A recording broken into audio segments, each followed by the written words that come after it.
Hello friends, नमस्कार, जय हिंद। आप सभी का स्वागत है आपके अपने यूट्यूब चैनल DS क्लासेस पे।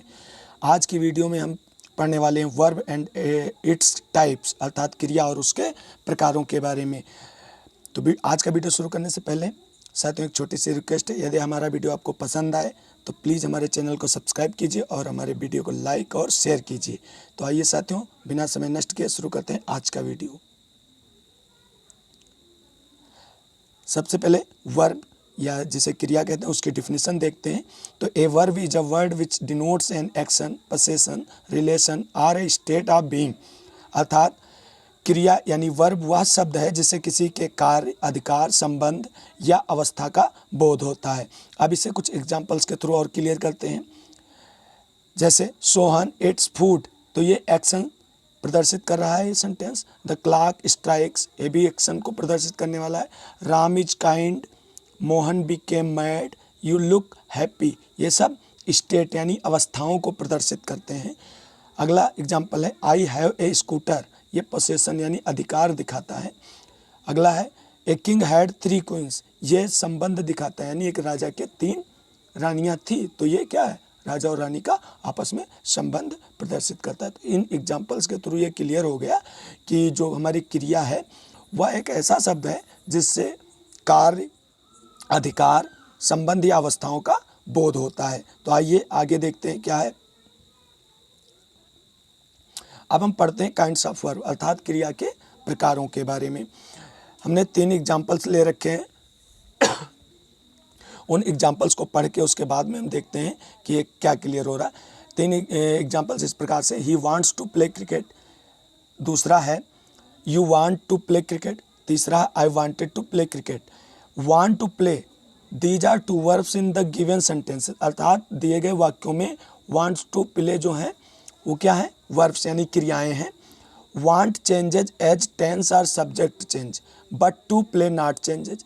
और इन वाक्यों में हम क्या देखते हैं कि वांट जो है वो कर्ता और काल के अनुसार बदल जाता है, जबकि टू प्ले नहीं चेंज होता है। तो क्रिया काल और कर्ता के अनुसार जब बदल जाती है तो एक प्रकार वो बन जाएगा और एक जब नहीं बदलती है तो उस आधार पर एक प्रकार बन जाएगा। तो इस प्रकार से हम कह सकते हैं कि वर्ब्स 2 प्रकार की होती, एक फिनिट वर्ब और दूसरी नॉन फिनिट वर्ब। वर्ब्स कितने प्रकार की हो गई, 2 प्रकार की, एक कौन सी, फिनिट वर्ब, दूसरी नॉन फिनिट वर्ब। तो आगे इन सब के बारे में विस्तार पूर्वक पढ़ते हैं।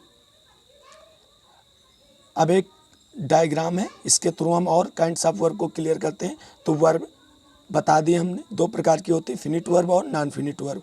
फिनिट वर्ब के कौन कौन से भाग हैं, प्रिंसिपल वर्ब जिसे मेन वर्ब कहते हैं, ऑक्सिलियरी वर्ब जिसे कि हेल्पिंग वर्ब कहते हैं। अब प्रिंसिपल वर्ब के भी 2 रूप हैं, ट्रांसिटिव वर्ब और इंट्रांसिटिव वर्ब। तो आइए आगे इन सभी के बारे में विस्तार पूर्वक पढ़ते हैं। सबसे पहले पढ़ते हैं फिनिट वर्ब। क्रिया के वह रूप होते हैं फिनिट वर्ब, अर्थात फिनिट वर्ब क्रिया के वह रूप होते हैं जो वाक्य में सब्जेक्ट के नंबर और पर्सन से प्रभावित होते हैं तथा किसी न किसी काल का बोध कराते हैं। अब इसकी डिफिनीशन में देखते हैं क्या लिखा है। The verb that agrees in number and person with the number and persons of the subject is called finite verb. अर्थात सब्जेक्ट के नंबर और पर्सन के अनुसार जो क्रियाएं अपने आप को बदल लेती हैं उन्हें हम फिनिट वर्ब्स कहते हैं। आप देखते हैं finite forms of verbs are those that show tense, और जो फिनिट वर्ब्स होती हैं वो कालों को भी इंडिकेट करती हैं यानी प्रदर्शित करती हैं। एग्जाम्पल्स के थ्रू समझ लेते हैं। राम रीड्स द बुक, तो इसमें रीड्स क्या है, फिनिट वर्ब है। फिर मोहन प्लेड क्रिकेट, इसमें प्लेड भी एक फिनिट वर्ब का एग्जाम्पल है। Sita will come here tomorrow, इसमें बिल जो है वो भी एक फिनिट वर्ब का एग्जाम्पल है। आगे देखते हैं फिनिट वर्ब का जो प्रकार है उसमें पहला प्रिंसिपल वर्ब, अर्थात मेन वर्ब या फुल वर्ब या डूइंग वर्ब, यानी जिन्हें हम प्रिंसिपल वर्ब कहते हैं उन्हें सामान्य बोलचाल की भाषा में मेन वर्ब कहा जाता है और उनके अन्य नाम है फुल वर्ब और डूइंग वर्ब। अब इनका अर्थ क्या होता है ये जरा समझ लेते हैं। मुख्य क्रियाएं या प्रिंसिपल वर्ब्स को मेन वर्ब्स या फुल वर्ब्स या डूइंग वर्ब्स भी कहते हैं। यह क्रियाएं यह बताते हैं कि कर्ता यानी सब्जेक्ट क्या कार्य करता है, अर्थात जिनसे किसी काम का करना पाया जाता है उन्हें मेन वर्ब्स या प्रिंसिपल वर्ब्स कहते हैं। इसकी डिफिनीशन देखिए कितनी अच्छी है। The verb which is of main importance in the sentence is called principal verb और मेन वर्ब और full verb.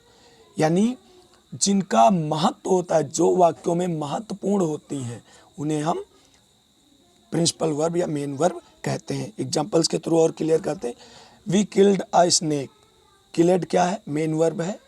We have completed our work, completed इसमें मेन वर्ब है और हेल्पिंग वर्ब हैव है। They must have been playing all day, तो must इसमें helping verb है, have भी हेल्पिंग वर्ब आती है और प्लेइंग जो है मेन वर्ब का फॉर्म है।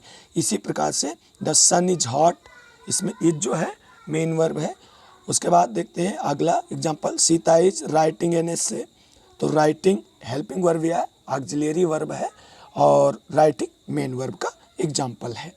तो आगे बढ़ते हैं। अब प्रिंसिपल वर्ब के भी हमने बताए थे काइंड्स होते हैं, तो प्रिंसिपल वर्ब के कितने काइंड्स होते हैं? 2 काइंड्स होते हैं। कौन से? इंट्रांसिटिव वर्ब, अकर्मक क्रिया, ट्रांसिटिव वर्ब जिसे सकर्मक क्रिया कहते हैं।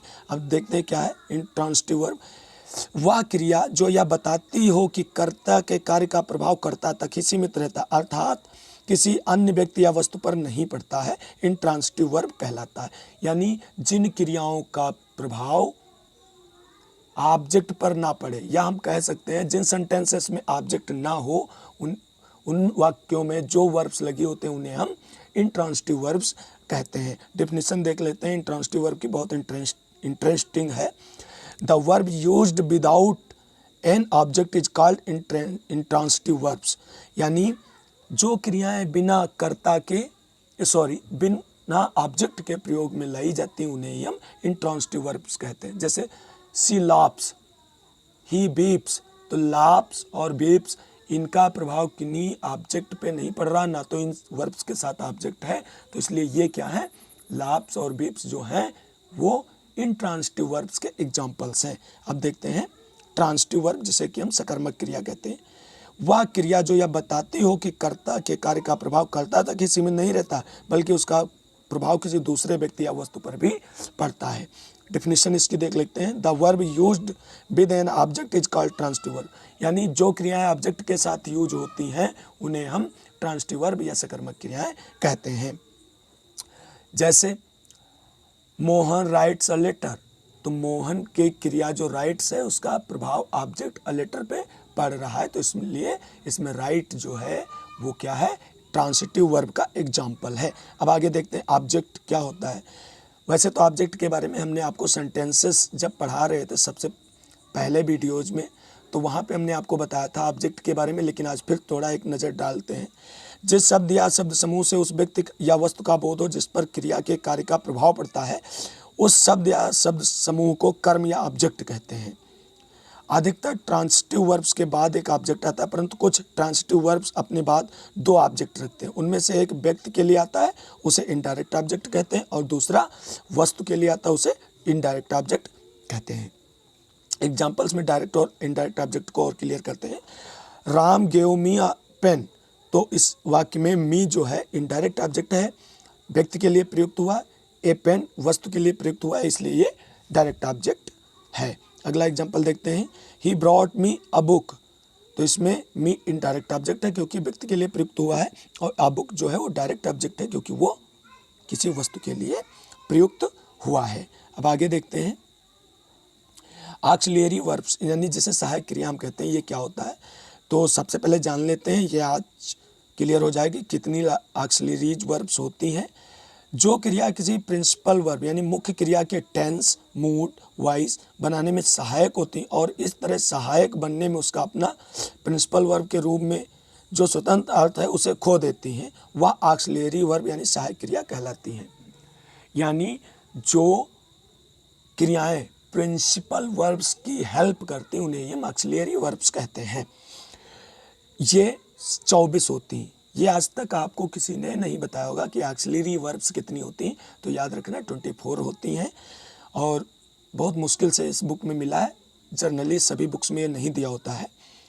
कौन कौन सी होती? Is, are, am, was, were, has, have, had, can, could, do, does, did, will, would, shall, should, may, might, must, dare, ought, used, to, need. ये सारी ऑक्सिलरी वर्ब्स हैं। अब हम पढ़ेंगे ऑक्सिलरीज के काइंड्स यानी सहायक क्रियाओं के प्रकार। तो ऑक्सिलरीज वर्ब्स जो होती हैं वो भी दो प्रकार की होती हैं। कौन कौन सी होती हैं? एक तो प्राइमरी ऑक्सिलरी, दूसरी मॉडल ऑक्सिलरी, यानी प्राथमिक और आधुनिक में इनका क्लासिफिकेशन किया गया है ऑक्सिलरीज वर्ब्स का। तो देखते हैं प्राइमरी कौन सी ऑक्सिलरीज होती हैं। तो प्राइमरी ऑक्सिलरीज को 3 पोर्शन में बांटा गया है, बी, हैव और डू। तो बी के अंतर्गत आता है इज, आर, एम, वाज और वेयर। हैव के अंतर्गत आता है हैज, हैव, हैड। और डू के अंतर्गत आता है डू, डज और डिड। क्लियर साथियों? प्राइमरी ऑक्सिलरीज को 3 भागों में बांटा गया है। कौन कौन से? वी, हैव और डू में। बी का प्रयोग कब करते हैं? प्रेजेंट कंटिन्यूअस, पास्ट कंटिन्यूअस तथा पैसिव वॉइस बनाने में इनका प्रयोग किया जाता है। हैव का प्रयोग प्रेजेंट परफेक्ट टेंस तथा पास्ट परफेक्ट टेंस बनाने में किया जाता है। डू का प्रयोग निगेटिव या इंट्रागेटिव वाक्य बनाने में किया जाता है। प्रेजेंट इंडेफिनिट टेंस के निगेटिव और इंट्रागेटिव सेंटेंसेस का ट्रांसलेशन करने में इनका प्रयोग किया जाता है। आगे अब देखते हैं मॉडल ऑक्सिलरीज में क्या आता है। तो मॉडल ऑक्सिलरीज जो है वो इस प्रकार से हैं, can, could, may, might, shall, should, will, would, ought to, need, dare, used to. ये सारी मॉडल ऑक्सिलरीज हैं, यानी इन्हें हम आधुनिक सहायक क्रियाएं कहते हैं जो अब प्रचलन में आई। अब हम देखते हैं जो हमने वर्ब्स के 2 पार्ट किए थे। तो हम अभी तक हमने पढ़ा जो फिनिट वर्ब था। अब हम देखते हैं नॉन फिनिट वर्ब्स क्या होता है और इसको पढ़ते हैं। तो सबसे पहले जानते हैं कि नॉन फिनिट वर्ब्स है क्या। जब वर्ब पर सब्जेक्ट के नंबर तथा पर्सन का प्रभाव नहीं पड़ता है तब उसे नॉन फिनिट वर्ब कहते हैं और ये 3 प्रकार की होती है। समझ में आ रहा है? जब जिन क्रियाओं पर सब्जेक्ट यानी कर्ता के नंबर तथा पर्सन यानी वो किसी भी वचन का और किसी भी वर्ग का सब्जेक्ट हो उसका जो है वर्ब्स पे कोई प्रभाव नहीं पड़ता है तो वो नॉन फिनिट वर्ब्स कहलाती हैं। ये कौन कौन सी होती है? 3 होती हैं। इन्फिनिटिव का एक होता है, दूसरा जीरंड होता है, तीसरा पार्टिसिपल होता है। और एक बात ध्यान रखना, इसमें नोट नहीं है, मैं आप लोगों को बता रहा हूँ। नॉन फिनिट वर्ब्स को डबल पार्ट्स ऑफ स्पीच कहा जाता है। और क्यों कहा जाता है? क्योंकि जितने भी नॉन फिनिट वर्ब्स होते हैं जैसे इन्फिनिटिव, जीरंड और पार्टिसिपल, ये किसी एक पार्ट ऑफ स्पीच से नहीं बने होते हैं, ये 2 पार्ट्स ऑफ स्पीच से मिलकर बने होते हैं, इसलिए इन्हें डबल पार्ट्स ऑफ स्पीच कहा जाता है। इस बात को बिल्कुल नोट डाउन करके आप लोग रख लें क्योंकि ये आपको कोई नहीं बताने वाला है। अब पार्टिसिपल के 3 रूप होते हैं। कौन कौन से? प्रेजेंट पार्टिसिपल, परफेक्ट पार्टिसिपल और पास्ट पार्टिसिपल। प्रेजेंट पार्टिसिपल में क्या होता है? वर्ब होता है और उसमें आईएनजी लगा होता है। परफेक्ट पार्टिसिपल में क्या होता है? हैविंग प्लस पास्ट पार्टिसिपल का यूज करते हैं, यानी वर्ब की थर्ड फॉर्म का यूज करते हैं।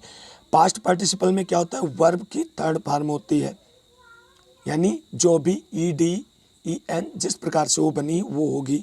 अब इनके यूज देखते हैं। जो नॉन फिनिट वर्ब हैं उनके यूजेज क्या है? Infinitive, used like a noun, infinitive का प्रयोग नाउन की तरह किया जाता है। Gerund, used like noun and verb, और जीरंड का प्रयोग नाउन और वर्ब दोनों की तरह किया जाता है। Participle, used like adjective and verb, तो जो पार्टिसिपल है उसका प्रयोग जो है एडजेक्टिव और वर्ब की तरह किया जाता है। आप एग्जांपल्स के थ्रू थोड़ा क्लियर करते हैं। मेरे पास पढ़ने के लिए एक पत्रिका है। I have a magazine to read, तो इसमें टू रीड जो लगा है वो इन्फिनिटिव के रूप में प्रयुक्त हुआ है और ये नाउन है। दूसरा, झूठ बोलना अच्छा नहीं है, it is no good telling a lie, अर्थात इसमें टेलिंग जो है वो जीरंड है। जीरंड हम जानते हैं कि वर्ब की फर्स्ट फॉर्म में आईएनजी लगाने से बनता है, तो ये जीरंड का एग्जाम्पल है। आगे, सीइंग इज बिलीविंग, यानी देखना ही विश्वास है। Hearing the noise the boy woke up, ये सारे क्या हैं? वर्ब की फर्स्ट फॉर्म में लगे हैं, लेकिन ये सब्जेक्ट का कार्य कर रहे हैं, ये सब्जेक्ट का कार्य कर रहे हैं, इसलिए ये पार्टिसिपल हैं। यानी ये क्या है?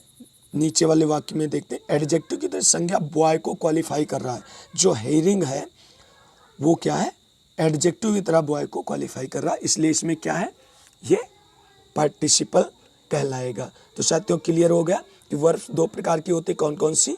Finite verbs and non finite verbs. Non finite verbs क्या होता है? जो सब्जेक्ट के नंबर एंड पर्सन के अनुसार नहीं बदलती है वो नॉन फिनिट्स हो जाती है, और जो बदल जाती है वो फिनिट्स हो जाती है। तो हमें उम्मीद है आपको वर्ब का कॉन्सेप्ट क्लियर हो गया होगा और समझ में आ गया होगा। यदि नहीं समझ में आया तो प्लीज़ कमेंट करके हमसे क्वेश्चन कर सकते हैं, हमसे पूछ सकते हैं। आज का वीडियो बस यहीं पे समाप्त होता है साथियों। वीडियो देखने के लिए साथियों बहुत बहुत धन्यवाद। और साथियों यदि आपको हमारा वीडियो अच्छा लगे तो प्लीज़ हमारे वीडियो को लाइक कीजिए, अपने दोस्तों में शेयर कीजिए और हमारे यूट्यूब चैनल DS क्लासेज को सब्सक्राइब कीजिए, क्योंकि आपका सब्सक्रिप्शन भी हमें मोटिवेट करता है कुछ अच्छा करने के लिए और नया कंटेंट ढूंढने के लिए और आप लोगों को पहुंचाने के लिए। तो मिलते हैं साथियों नेक्स्ट वीडियो में, तब तक के लिए जय हिंद जय भारत।